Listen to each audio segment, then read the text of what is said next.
The best time to do a Roth conversion.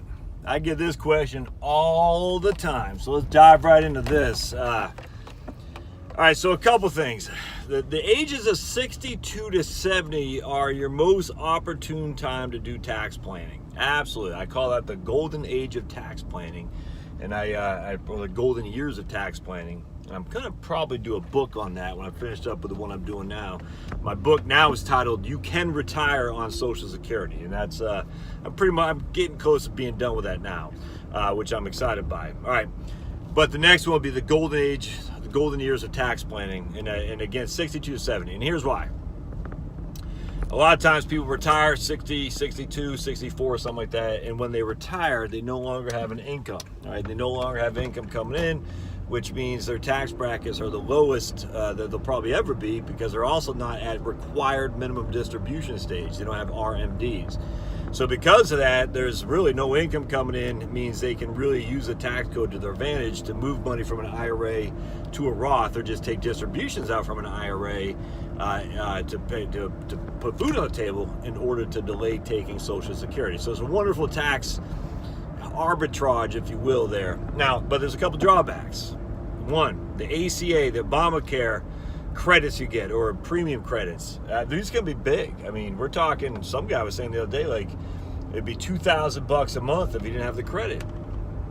And that's a lot of money, man. That's $24,000 that you have to pay, for Obamacare before you hit 65. So if you are 62 and you just retired, or 60, I mean, you don't have to be 62. I just use that because that's when you could start taking Social Security. But if you are 60, 62, 61, even in your 50s, and you have yet, you're on Obamacare, all right, and your Obamacare is, the premium for Obamacare is significantly reduced because the credit you're getting, because it's based on income, man, it's hard to see taking a distribution from a Roth, or from a traditional IRA to a Roth, without really anticipating potential significant increases in your premium.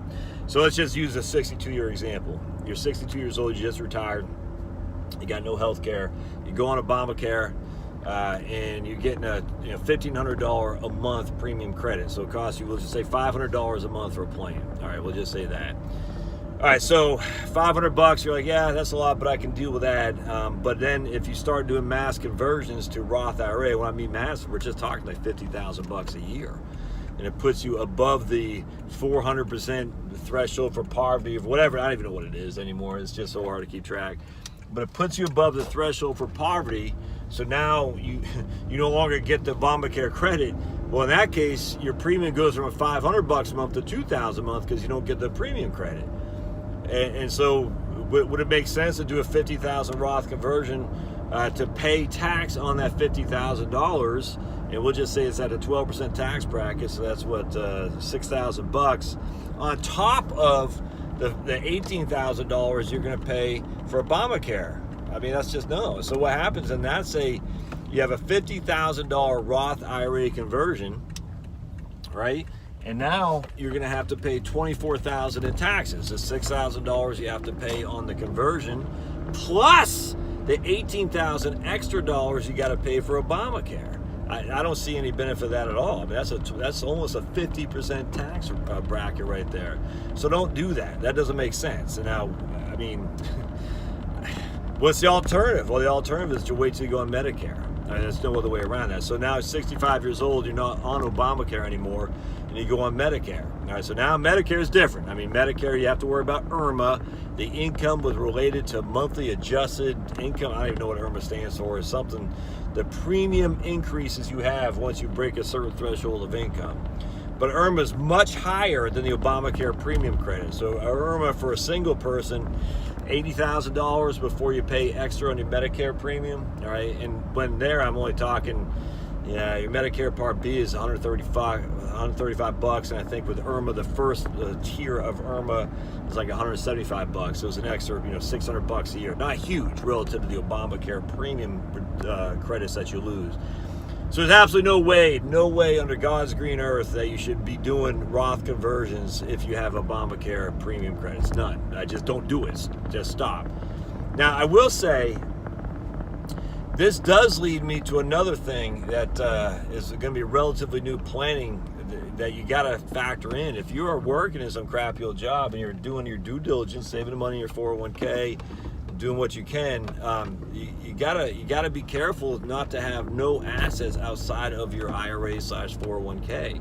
The reason for that is because I'm telling you, what happens if you quit your crappy old job? You're 60 years old. You got 5 years before Medicare kicks in. So you're on Obamacare. You got no income because you have no earned income. You got no income. Right? So Obamacare kicks in, but you got no income, right? So now you got your premium credits. We're talking $1,500 a month, and that's $18,000 a year, my friends. But where does your income come from? Well, you have no other assets other than maybe your 401k or IRA. So forget the Roth conversions. Just the fact that you got to pull $50,000 or $60,000 out of your 401k or Roth IRA to keep food on the table.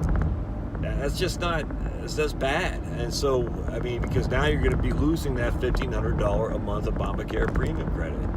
So you got to start thinking about ways to avoid having distributions, taxable distributions, while you're qualifying for the Obamacare premium credit before Medicare kicks in. It's a big deal, and we're talking real money here. And right, love it or hate it, doesn't. Literally, my contention is I wish there's no Obamacare. I wish there were a lot of things, but the reality of my wishes and desires and the reality of the real world are completely two separate animals. So you got to stop with this Obama, why? Or Trump, why? You got to deal with the situation at hand. The situation at hand is that this is a deal. This is $1,500, $18,000 a year that you'll be without if you make mistakes. So don't make a mistake. And the mistake would be you have all your assets in 401k/IRAs, which are going to be taxable as ordinary income when you start pulling them out. And if you have to start taking those distributions before Medicare kicks in, you're opening yourself up to a world of hurt where premium increases for Obamacare. What's the alternatives? Look at this unison thing. I'm telling you, take out an equity from your home without borrowing from it. Do a reverse mortgage at 62. Reverse mortgages at 62 are non-income. It's a return of principal. So this is where people got to just start thinking beyond the tried and trite. Not tried and true, but tried and trite. Reverse mortgages are scams. You should never borrow against your own. All this stuff. And I don't think you should take an equity line of credit because that adds to your outgoing cash flow the most inopportune time. But I do think you using this thing from Unison, right, which is where you can basically sell a portion of your future equity in your home for a tax-free income that you can use to offset taking distributions from your 401k. If you screw this up, man, you're not getting that money back. So you got to be very, very careful. So the most opportune time to do Roth conversions is contingent on if you're on Obamacare, and it's contingent on how much you're going to convert when you're on Medicare, because we don't want you to have to pay in the IRMA anyway. But ideally it's 62, but if you're on Obamacare and you're getting premium credits, it'll certainly be at 65 at that point. And you should not do Roth conversions while you're on Obamacare if you're getting premium credits. It doesn't make any sense to me. So you wait till you're on Medicare and do it as a low enough base where you don't have to pay the IRMA, the taxes, higher taxes, because of making too much money from Medicare. All right, so lastly, should you take Social Security early because that is tax favorable relative to taking IRA distributions? No. I'm just telling you, man, just wait till take Social Security as long as you possibly can. If that means you have to do something with your home, well, do it. But do not take Social Security early in order to do Roth conversions. I don't, or take a Social Security early in order to take distributions from an IRA/401k, so that way you can have Obamacare premium credits. I just don't do that. All right, hope this helps. We'll see you.